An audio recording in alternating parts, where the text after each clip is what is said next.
15 अगस्त सन 2025 की पूर्व संध्या पर मैं समाज का दर्पण नामक एक कविता संपूर्ण भारत देश को संदेश देना चाहता हूँ। मैं अदना सा कलमकार हूँ, घायल मन की आशा का। मुझको कोई ज्ञान नहीं छंदों की परिभाषा का। जो यथार्थ में दिख रहा है उसे उसी को मैं लिख देता हूँ।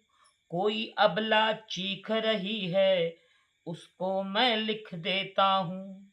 आज व्यवस्था का चाबुक कमजोर दिखाई देता है। रिश्वत खोरों का मौसम आदम खोर दिखाई देता है। काले धन की अर्थव्यवस्था पूरा देश रुलाती है। जरूरतमंदों के बच्चों को खाली पेट सुलाती है। जरूरतमंदों के बच्चों को खाली पेट सुलाती है। काली कमाई वो धन है जिसका टैक्स बचाया जाता है।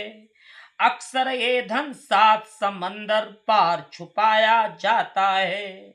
अक्सर ये धन सात समंदर पार छुपाया जाता है। और चोर उचक्कों की आधी दुनिया काले धन पर जिंदा है। और चुपके चुपके चोरी चोरी ये 2 नंबर का धंधा है। और चोरी चोरी चुपके चुपके ये 2 नंबर का धंधा है। भ्रष्टाचारी के धन पर कुछ गुंडे निर्वाचित हो जाते हैं। भ्रष्टाचारी के धन पर कुछ गुंडे निर्वाचित हो जाते हैं। भोली भाली निश्चल जनता को और भोली भाली निश्चल जनता में वो चर्चित भी हो जाते हैं। इनके काले तारों से तो नीलांबर भी डर सकता है। और इनकी भूख मिटाने में तो सागर भी भर सकता है। और सचिवालय इनकी सेवा मेरे खड़ा दिखाई देता है।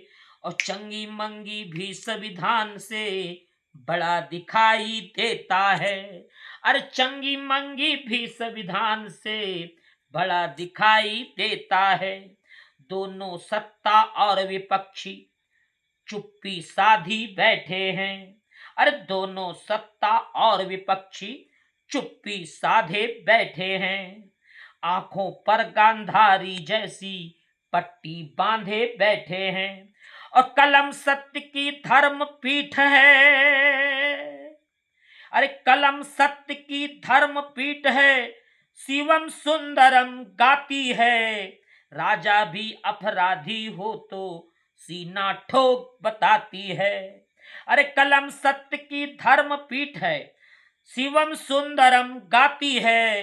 राजा भी अपराधी है तो सीना ठोक बताती है। संसद में बस इतना कर दो। अरे संसद में बस इतना कर दो। छोड़ो सभी बहानों को। राष्ट्र संपदा घोषित कर दो सारे गुप्त खजानों को। अरे राष्ट्र संपदा घोषित कर दो सारे गुप्त खजानों को। जय भारत, जय हिंद। मेरे द्वारा समाज का दर्पण इस कविता के माध्यम से संदेश पहुंचाने का प्रयास हुआ है। किसी को ठेस पहुंचाना ये मेरा विचार नहीं है। इन शब्दों को मैं यहाँ विराम देता हूँ।